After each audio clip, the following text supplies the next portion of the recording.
Et je voulais dire à quiconque qu'il a ou sait où elle se trouve. Mais il n'est jamais trop tard. Et tu n'es ni perdu ni seul. Il n'est jamais trop tard pour bien faire. Un message direct et profondément émouvant à l'enlèvement de sa mère, Savannah Guthrie, qui publie une nouvelle vidéo bouleversante.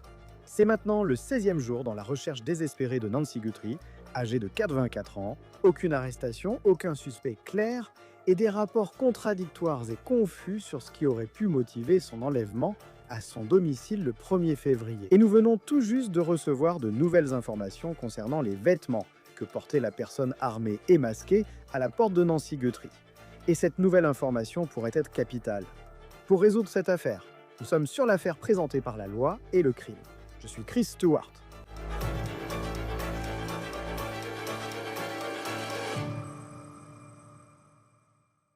Salut à tous. Avant de débuter cet épisode de Sur l'affaire, l'une des émissions YouTube les plus suivies, je souhaite évoquer notre sponsor. Morgan & Morgan, le plus grand cabinet d'avocats spécialisé dans les préjudices corporels aux États-Unis, c'est un cabinet avec plus de 1000 avocats qui ont récupéré des milliards de dollars pour plus de 500 000 clients rien que ces derniers mois. Un client en Floride a reçu 12 millions de dollars alors que l'assurance n'offrait que 350 000 dollars. En Pennsylvanie, un autre client a obtenu 26 millions. C'est 40 fois plus que l'offre de l'assureur. Morgan & Morgan simplifie la défense de vos droits. Vous pouvez déposer une réclamation directement depuis votre téléphone, notamment sur forthepeople.com/OTC. Cliquez sur le lien ci-dessous ou scannez le QR code à l'écran. Depuis le tout début, une question a plané sur cette affaire. Qui a enlevé Nancy Guthrie? Et plus précisément, qui enlèverait une femme de 84 ans souffrant de graves problèmes de santé? Une femme qui dépend de médicaments quotidiens pour survivre. Je veux vous montrer ce que le département du shérif du comté de Pima vient de publier lundi après-midi. Nous n'avons pas de suspect dans cette affaire, mais maintenant, pour la première fois, le shérif écarte certaines personnes, écrit le shérif, je cite, « Pour être clair, la famille Guthrie, y compris tous les frères et sœurs ainsi que leurs conjoints, a été écartée comme suspect potentiel dans cette affaire. La famille n'a fait preuve que de coopération et de gentillesse, et elle est victime dans cette affaire. » Le shérif Chris Nanos poursuit en disant, je cite, « Suggérer le contraire n'est pas seulement faux, c'est cruel. » La famille Guthrie est victime, tout simplement. S'il vous plaît, je vous en supplie, vous, les médias, honorez votre profession et faites vos reportages avec un minimum de compassion et de professionnalisme.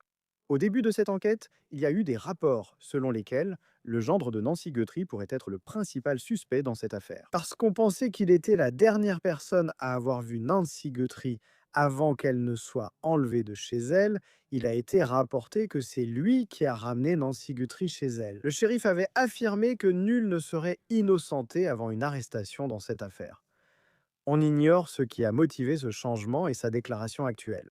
Plusieurs théories ont été évoquées en ligne, et l'une d'elles est que la personne qui a enlevé Nancy, ce n'était pas l'intention lorsqu'ils sont entrés chez elle, l'intention était en fait de cambrioler la maison, de voler des objets. Puis quelque chose s'est passé, et ils ont été forcés d'emmener Nancy Guthrie. À ce jour, les forces de l'ordre n'ont pas officiellement révélé ce qu'elles pensent être l'intention de la ou des personnes qui ont enlevé Nancy Guthrie. Et il n'est même pas clair s'ils le savent à ce stade, du moins d'après ce qu'ils nous disent officiellement.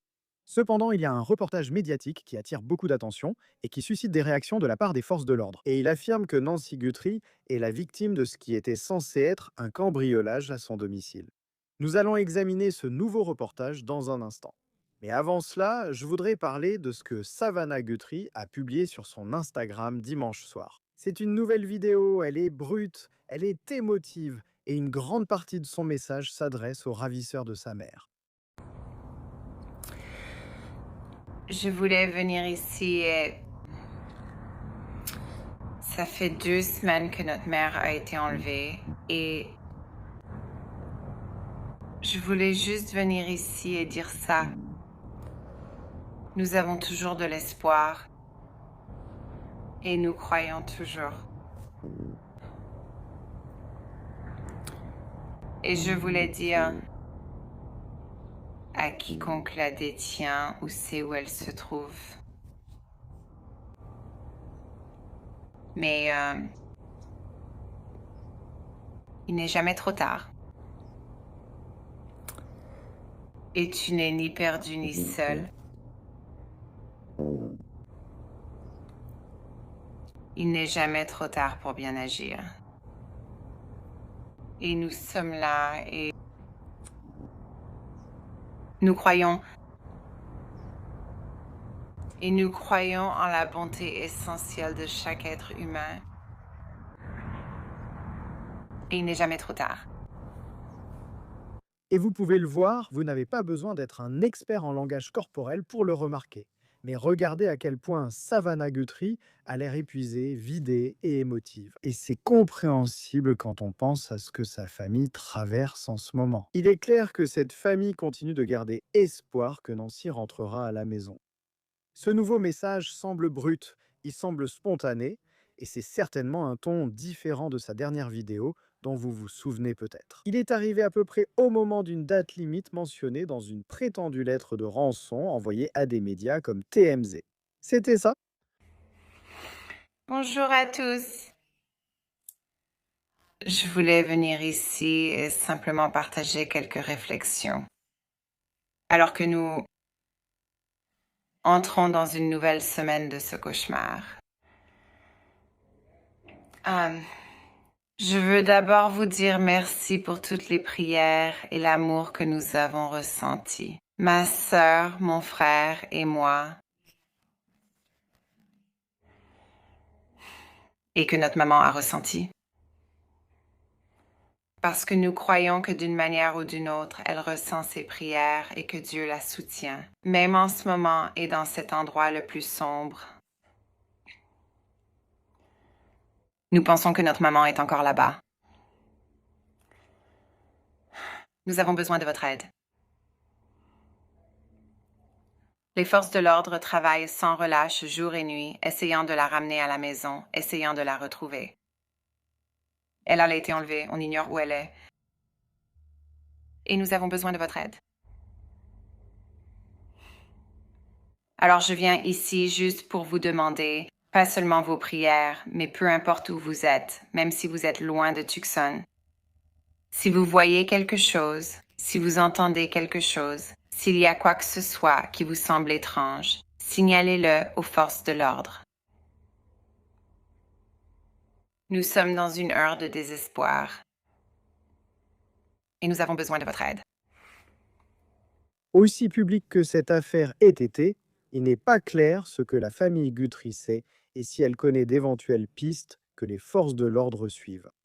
Et il n'est également pas clair quelles pistes les enquêteurs les plus proches de cette affaire suivent actuellement. Bien sûr, nous avons entendu le shérif, mais à part cela, il y a encore beaucoup de choses que nous ignorons concernant le cercle restreint de cette enquête.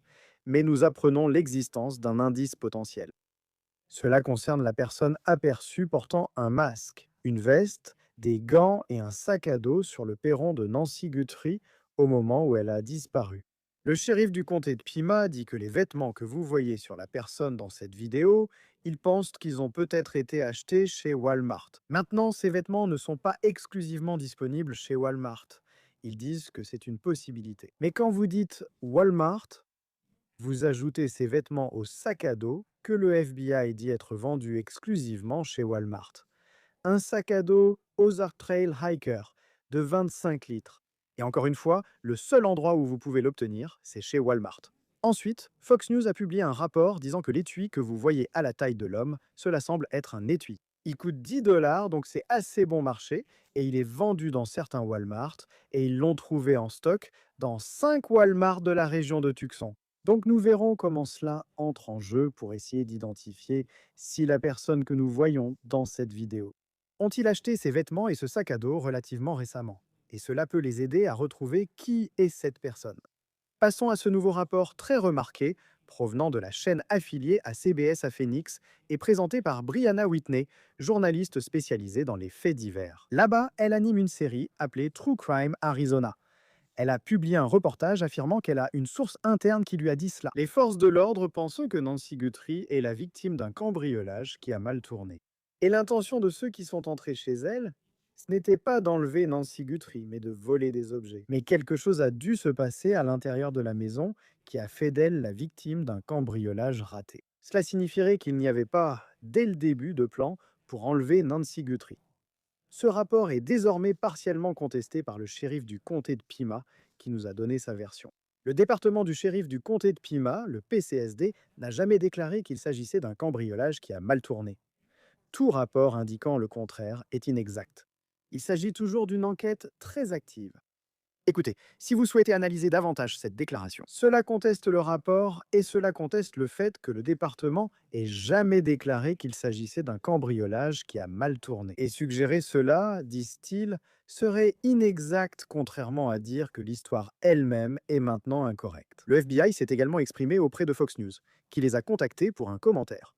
Et le FBI a déclaré qu'il ne savait pas d'où venait cette histoire. Il semble donc que le bureau réagisse également un peu. Maintenant, certains experts ont suggéré quoi? Ce reportage local de l'Arizona affirme que la personne qui est entrée chez Nancy n'avait pas l'intention de l'enlever. Quelque chose a dû se passer à l'intérieur, menant à cette issue. Certaines des raisons qu'ils avancent, eh bien, vous pensez à des images comme celle-ci. Celle-ci a été publiée par TMZ. Ceci est une personne suspecte, filmée par une caméra dans les semaines entourant la disparition de Nancy Guthrie. Et il y en a eu plusieurs comme ça qui ont été publiées sur les réseaux sociaux, et beaucoup d'entre elles n'ont rien à voir avec l'affaire Guthrie. Dans celle-ci, on voit un homme, le 23 janvier, marcher à reculons, intentionnellement, sur les marches d'entrée d'une maison, à environ 10 km de la maison de Nancy Guthrie. TMZ a flouté le visage de l'homme, mais précise qu'il porte une barbe similaire à celle de l'individu filmé par la vidéo de surveillance publiée par le FBI depuis la maison de Nancy Guthrie. Maintenant, TMZ dit que le FBI suit cette piste, mais il n'est toujours pas clair, encore une fois, si cela a un lien avec l'affaire Guthrie. Cette vidéo a été prise vers 5 heures du matin, puis apparemment un chien aboie et l'homme s'enfuit en courant. Maintenant, la raison pour laquelle j'en parle, c'est Nancy Guthrie. D'après la chronologie qui nous a été donnée, vers 2 heures du matin, 2h30, son pacemaker se déconnecte de son iPhone. Cela s'est apparemment produit tôt le matin. Et nous voyons juste des vidéos où l'on voit d'autres exemples de personnes qui se présentent au seuil de la porte, de gens à Tucson, en Arizona, tôt le matin. En plus de cela, des experts nous ont expliqué comment. En ce qui concerne les enlèvements, une femme de 84 ans ayant des problèmes de santé et ayant besoin de médicaments chaque jour est une cible très vulnérable que les ravisseurs ne visent souvent pas pour une rançon. Donc, cela pourrait potentiellement vous amener à penser qu'il s'agissait d'un cambriolage qui a mal tourné. Mais d'un autre côté, nous avons parlé à des experts des forces de l'ordre qui disent qu'il est très rare qu'un cambriolage ait lieu au milieu de la nuit. Parce que c'est à ce moment-là que les gens sont chez eux et qu'ils dorment. Et si vous deviez entrer chez quelqu'un et que vous vouliez voler des choses, avoir une confrontation avec une personne qui pourrait se réveiller est la dernière chose que vous souhaitez dans cette situation. Ce sont généralement les bâtiments commerciaux qui deviennent des cibles la nuit pour les cambrioleurs. En observant la personne suspecte sur le perron de Nancy Guthrie, on remarque que son sac à dos est déjà plein en s'approchant de la porte, ce qui surprend pour quelqu'un qui compte voler dans une maison. Encore une fois, cette filiale de CBS à Phoenix affirme que ses sources internes parlent d'un cambriolage ayant très mal tourné. Et puis là, vous avez le shérif du comté de Pima qui conteste ce rapport. Alors parlons un peu plus des preuves dont nous disposons dans cette affaire. Nous venons de parler de ces informations qui arrivent concernant Walmart et l'endroit où les vêtements auraient potentiellement pu être achetés. Nous voyons cette personne sur le perron de Nancy Guthrie et attendons encore les résultats de l'ADN. Le FBI nous a envoyé une déclaration sur un gant retrouvé à 3 km de la maison de Nancy Guthrie, qui dit que le gant retrouvé, il a été trouvé dans un champ au bord d'une route. Les agents disent qu'en fouillant les kilomètres autour de la maison de Nancy, ils ont trouvé 16 gants. J'ai trouvé intéressant qu'ils aient dit que la majorité des gants provenaient des chercheurs qui les avaient simplement jetés par terre. Mais il y a un gant qu'ils ont trouvé qui semble offrir au moins une lueur d'espoir. Dans ce cas, ce gant, selon le FBI, semble correspondre au gant du suspect dans la vidéo de surveillance. Quand vous entendez cette phrase, cela attire vraiment l'attention.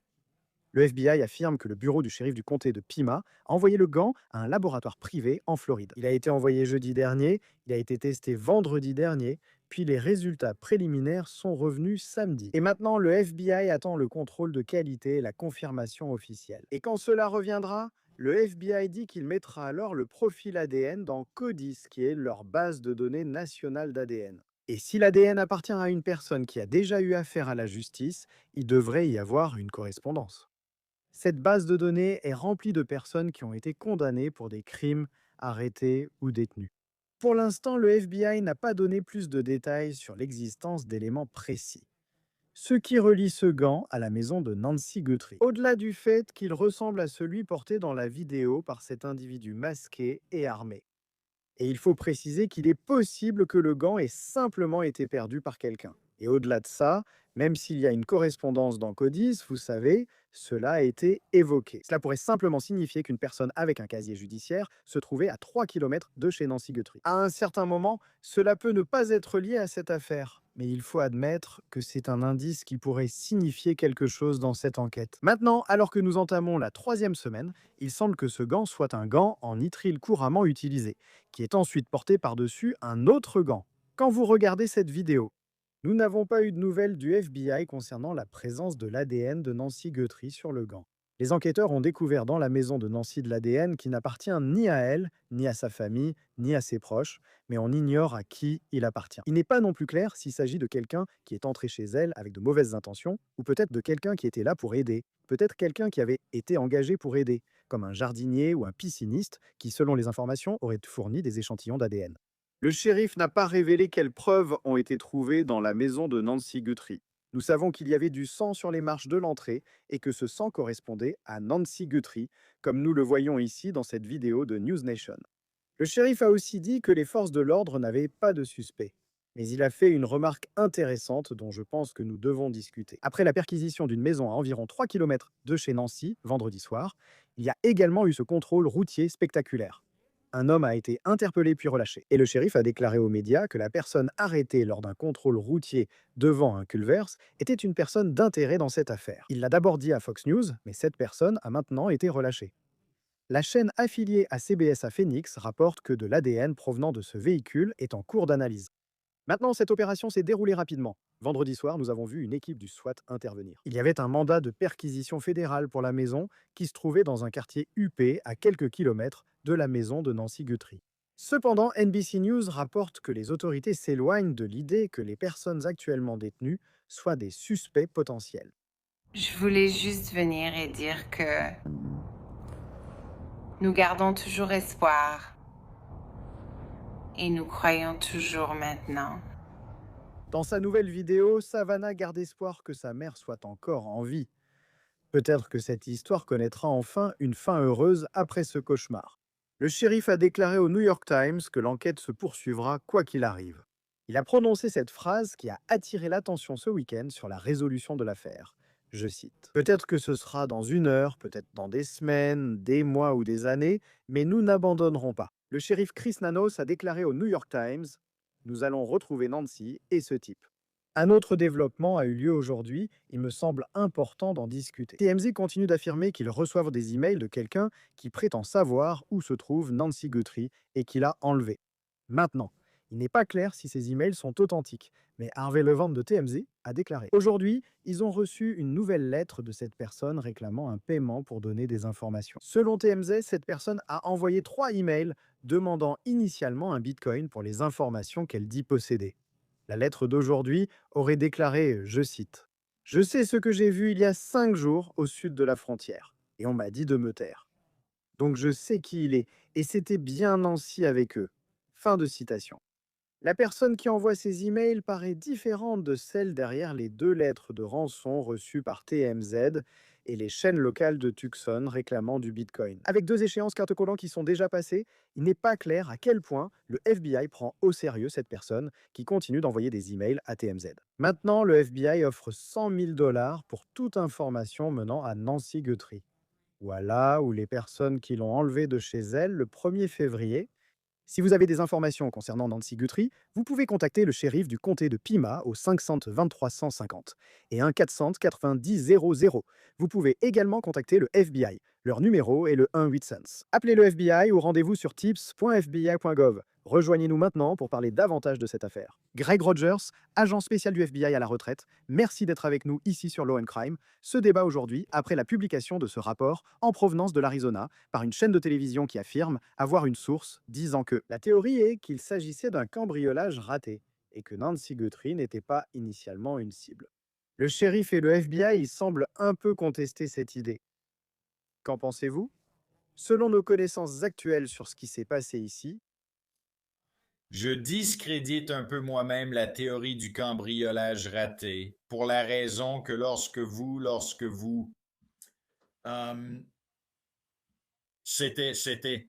Même si je pense que c'est évident sur la vidéo, est-ce que cela peut... L'individu qui s'est approché de la porte d'entrée a commis de nombreuses erreurs. Il avait vraiment une très mauvaise planification préopératoire. Mais en général, vous savez, un cambriolage, c'est défoncer une porte, vous savez, voler. Quoi? Qu'est-ce qu'ils allaient prendre? Je veux dire, est-ce que la personne qui donne ce tuyau dit qu'elle croit qu'il y avait quelque chose de vraiment précieux dans la maison Guthrie?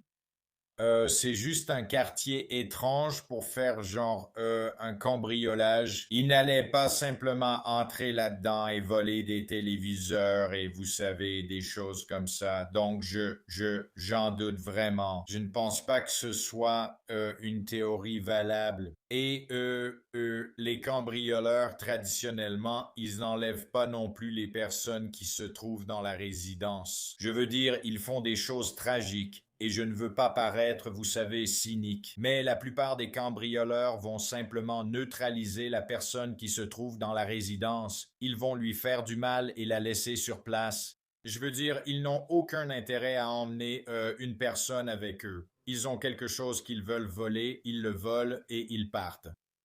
oui, et je connais cette chaîne de télévision, ils viennent de publier un communiqué disant qu'ils maintiennent leur reportage. Donc on verra bien. C'est le genre de choses où on verra quand tout ça sera terminé, ce qu'il en est vraiment. Et on ne peut savoir que tant de choses de l'extérieur. Vous savez, on a eu des experts qui ont dit, et les gens ne s'en rendent peut-être pas compte, que, vous savez, un cambriolage à domicile n'a généralement pas lieu la nuit, parce que les gens sont chez eux et dorment. Et la dernière chose que vous voulez, si vous voulez voler des choses, c'est d'avoir une confrontation avec quelqu'un dans la maison. Exactement. Certains bâtiments commerciaux sont visés. Mais quand j'entends cela, je me demande aussi, surtout après ce qu'on a entendu et même en discutant maintenant. Par exemple, ce type a fait beaucoup d'erreurs quand il s'est présenté à la porte. Il ne ressemblait pas à, vous savez, un cerveau criminel sophistiqué. Du moins en apparence. À quelle fréquence ces personnes en sont-elles vraiment conscientes et se disent-elles, il y a sûrement quelqu'un qui dort dans la maison? Malheureusement, il y a des professionnels pour qui c'est le métier. Ils vont de ville en ville, ils cambriolent, puis ils passent à autre chose, et ils sont en fait très doués dans ce qu'ils font. Et tout ça, c'est juste un pari, mais je veux dire, c'est un... Le pari, c'est qu'il est assez évident que les chances que quelqu'un soit à la maison à cette heure-là sont assez élevées. Tu sais si, et tu sais si tu faisais juste un peu de surveillance, tu saurais. Quand elle n'était pas là, je veux dire, ce serait facile de la voir partir en voiture. Et puis t'entres simplement et tu prends ce que tu veux prendre. D'après ce que j'ai compris, il n'y avait pas beaucoup de choses prises chez les résidents. Donc c'est à moins que, encore une fois, à moins que, il y avait peut-être quelque chose que personne ne connaissait, un objet vraiment précieux qu'elle avait, ou un coffre-fort, ou quelque chose comme ça, et c'est tout ce qu'ils ont pris. Ce serait une chose, mais la maison n'a pas été cambriolée de manière traditionnelle. Vous savez, il y avait encore beaucoup d'objets de grande valeur sur place et ils étaient là. Ces types sont restés dans cette maison pendant plus de 40 minutes, N'est-ce pas? donc ils sont restés là longtemps. Ils auraient pu tout dévaliser s'ils l'avaient voulu, si c'était leur intention. Tu as la chronologie. Il est un peu plus d'1 heure du matin vers 1h30 quand la caméra de la sonnette se déconnecte. Et puis 45 minutes plus tard, 40 minutes plus tard à peu près, son pacemaker se déconnecte de l'iPhone. L'autre information qui arrive, c'est qu'on savait que le sac à dos était un modèle vendu exclusivement chez Walmart, n'est-ce pas? Le modèle qu'il a, c'est le seul endroit où tu peux l'obtenir. Le shérif mentionne maintenant les vêtements de cette personne, et je me demande si cela comprend aussi le masque. Est-ce simplement un bonnet découpé ou un vrai masque? Tu te demandes combien de personnes à Tucson, en Arizona, achèteront ça. Vu le temps qu'il fait là-bas, ce n'est pas comme s'il était à Denver ou quelque chose comme ça. Ouais. Mais le fait que ce soit possible que tous ces articles viennent de Walmart, qu'est-ce que cela pourrait signifier pour cette enquête? Oh, c'est énorme ça. Nous avons résolu un certain nombre d'affaires, les plus euh, importante dont je me souvienne, nous avons résolu une affaire de tueur en série, Joseph Duncan, à Coeur d'Alene, Idaho. Il avait tué une famille et assassiné plusieurs enfants lors d'une série de crimes à travers le pays. Et c'est parce qu'il avait laissé des objets dans l'une des résidences où les codes barres, les numéros UPC ont été retrouvés puis retracés jusqu'à un magasin Home Depot. Et ensuite, une fois que vous avez déterminé quel magasin ils ont utilisé, il y a des caméras de surveillance, vous avez les tickets de caisse et vous vérifiez s'ils ont utilisé une carte de crédit. Vous pouvez littéralement retrouver qui a acheté cet article précis grâce au système d'inventaire des Walmart et des Home Depot. Ce genre de choses est très détaillé, donc vous pouvez remonter jusqu'au bout, jusqu'à la personne qui l'a acheté. Et s'ils n'ont pas utilisé de carte, s'ils faisaient attention et essayaient d'être prudents en payant en espèces, vous pouvez toujours savoir exactement quand cet article a été vendu et vous pouvez consulter les caméras de surveillance et nous avons résolu un certain nombre d'affaires de cette façon. C'est une découverte vraiment très importante. J'espère que cela va vraiment être utile. Oui, moi aussi. Et parce que je sais que lorsque l'histoire du sac à dos est sortie, tu regardes ça et tu te demandes, eh bien, quand ce sac à dos a-t-il été acheté? Quelle est la probabilité que ce soit un sac à dos acheté il y a des années? Je ne sais pas depuis combien de temps il n'est disponible que chez Walmart. Mais ensuite, il y a aussi les vêtements. Et c'est pareil, si tout ça correspond, que cette seule personne a acheté ces vêtements, ça pourrait être énorme. Pour cette affaire, hein, je sais. Hier, un autre indice assez important est sorti. Ou du moins, c'est ce qu'il nous semble à première vue. À l'extérieur, il y a ce gant. Et ils disent qu'ils ont trouvé un gant à environ 3 km de la maison. Et la phrase qui attire l'attention de tout le monde, c'est qu'il semble que ce soit le gant qui correspond à ce que l'on voit sur la personne sur le perron. Donc ça signifie simplement que c'est un gant en latex, n'importe qui pourrait en posséder. Mais d'après ce que nous savons à ce sujet, les tests ADN, à quoi peut-on s'attendre si cela revient avec un profil qu'ils peuvent entrer dans CODIS, cette base de données?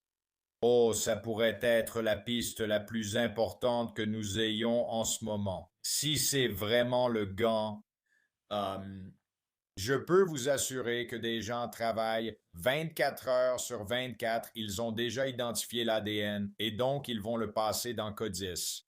Malheureusement, ce que la plupart des gens ne réalisent pas, c'est que, à moins que vous ayez un casier judiciaire ou que vous ayez été dans l'armée ou que vous ayez été un agent fédéral, votre ADN est disponible parce que vous avez été testé. Mais c'est euh, la grande majorité du public américain qui ne l'a pas été.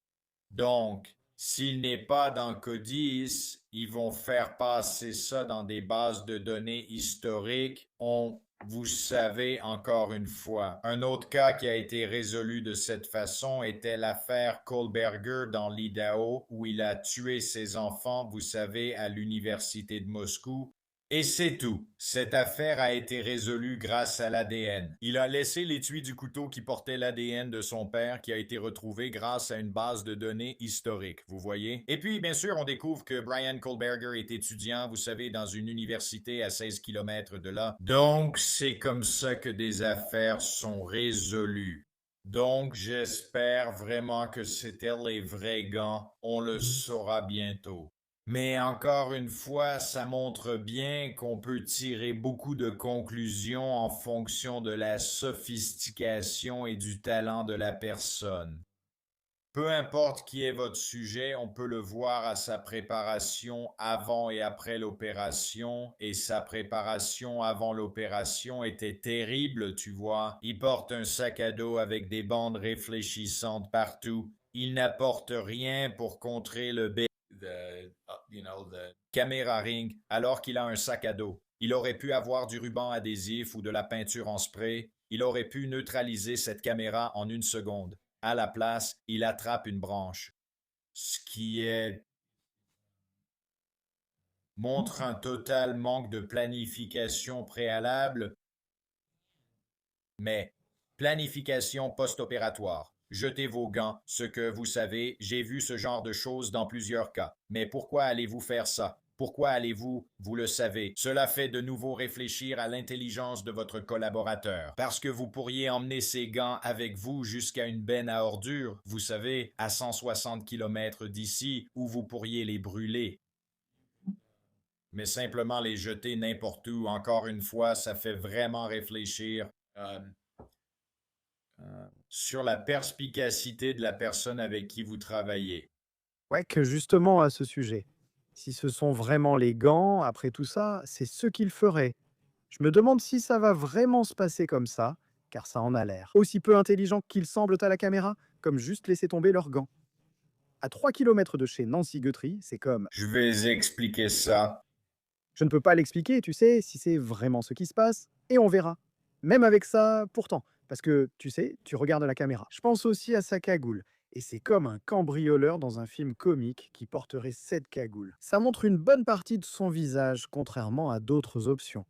Là, ta bouche serait couverte et les yeux différents. Pourquoi faire ça, tu vois? J'espère que ça aidera à le retrouver.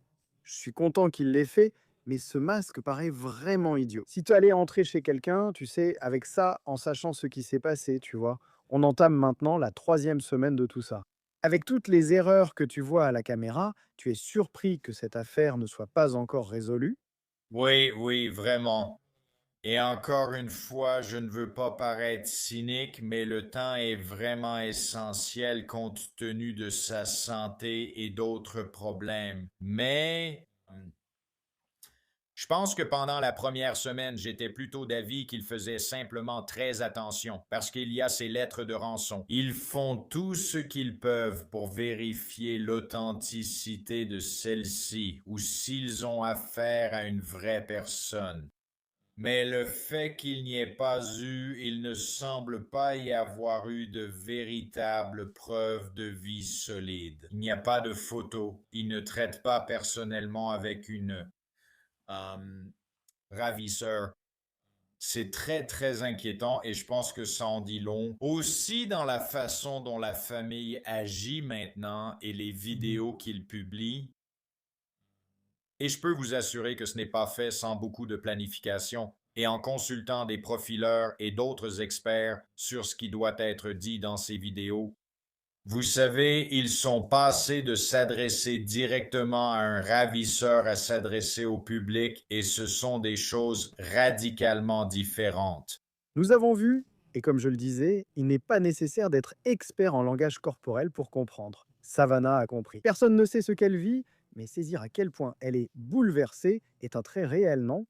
C'est un cauchemar que personne ne voudrait vivre. Mais quand on regarde le message, on voit que c'était la famille réunie qui essayait vraiment de l'humaniser. Ces 2 premières vidéos ont été publiées, puis celle sur la date limite de la soi-disant lettre de rançon. C'était plutôt un appel au public. Si vous voyez quelque chose, dites-le.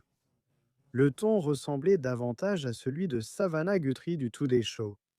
Mais ensuite, celle d'hier soir où elle dit que vous pouvez faire la bonne chose comme si elle s'adressait à quelqu'un. Soit la personne qui vous savez a kidnappé sa mère, soit quelqu'un qui sait qui l'a fait. Peu importe qui c'est, en coulisses, aussi authentique que puissent en paraître des vidéos comme celle-là. Quel est, je suppose, le conseil que le FBI peut donner à un membre de la famille dans ce genre de situation? Nous avons des profileurs psychologiques très talentueux qui travaillent sur cette affaire. Ils sont là et ils s'en occupent. Ces messages sont spécifiquement adressés euh, et le langage utilisé dans ces messages est très bien réfléchi. Je veux dire, il y a une... Ces messages ne sont tout simplement pas improvisés. Ce ne sont pas des paroles en l'air. Il y a une réflexion derrière chacun d'eux. Je ne voudrais pas. Je ne serais pas surpris si celui-ci avait un peu à voir avec l'individu qui continue d'envoyer des messages et des emails aux médias en disant qu'il sait qu'il a fait. Um, je me méfie beaucoup de ça parce que cet individu a eu de nombreuses occasions de prouver sa véracité et il ne l'a pas fait. Et par là, je veux dire, chaque fois que le bureau et le bureau du shérif du comté de Pima ont détenu quelqu'un pour l'interroger, cette personne pourrait facilement intervenir et dire, ce n'est pas lui, nous avons la mauvaise personne. Vous feriez un sans faute, vous prouveriez vraiment votre véracité parce que vous dites que vous savez qui c'est, mais ce n'est pas le cas. Alors, euh, euh, ouais, Je sais que dans la plus récente, parce que TMZ aujourd'hui a dit qu'ils ont reçu un autre message.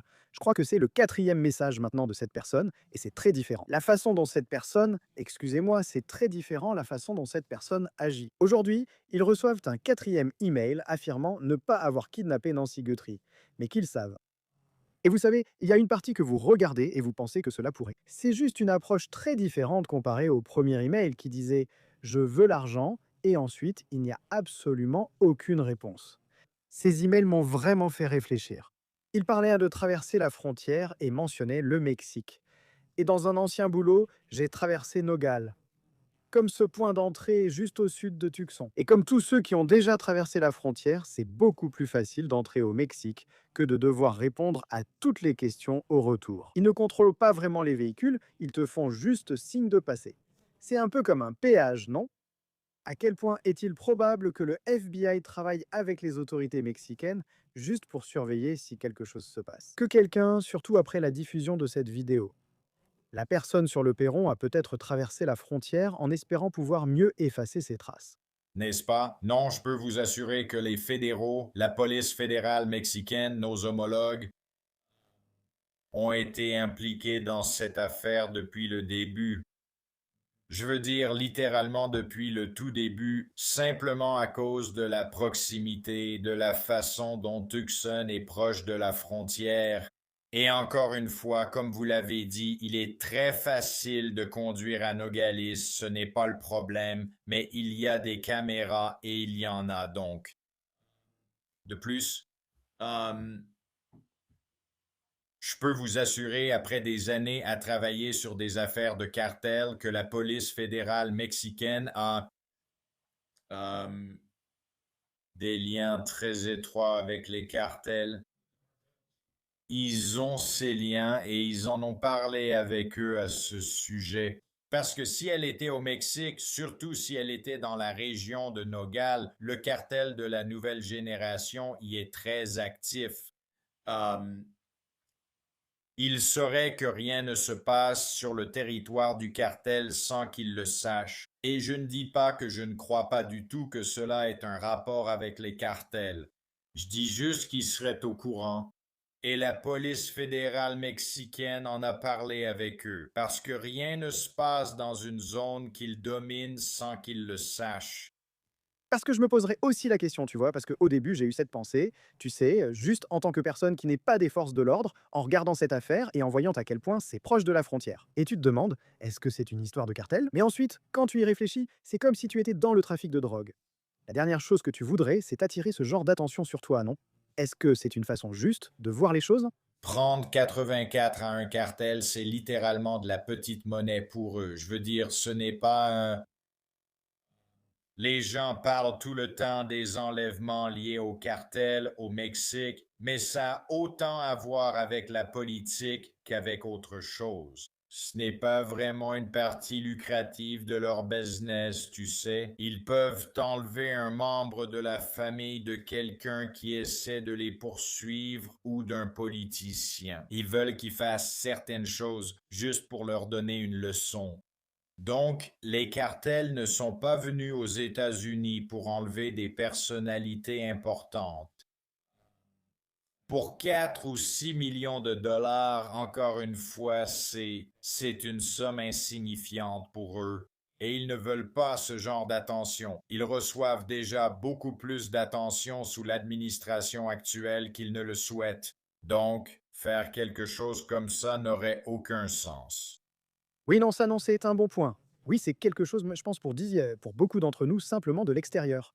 Quand on voit, vous savez, on pense juste à la frontière et bien sûr à certaines activités au Mexique. Mais vous savez, pour revenir à votre point, ça ne semble tout simplement pas logique dans ce sens-là. Beaucoup de questions restent sans réponse. Maintenant, alors qu'on entame la 3e semaine de cette affaire, vous espérez toujours qu'il y ait une fin heureuse ici, d'une certaine manière. Greg Rogers, agent spécial du FBI à la retraite. C'est un plaisir de vous avoir sur Law and Crime. Merci d'être avec nous. Avec plaisir, merci. Si vous avez des informations sur Nancy Guthrie, contactez le shérif du comté de Pima. Leur numéro est le 523 150 et un 400 90 00. Et vous pouvez également contacter le FBI au Unread Call FBI ou aller sur tipsfbi.gov. C'est tout pour cette affaire présentée par Law and Crime. Abonnez-vous à notre chaîne YouTube et à Spotify. Nous diffusons aussi sur Peacock. Je suis Chris Stewart. À la prochaine.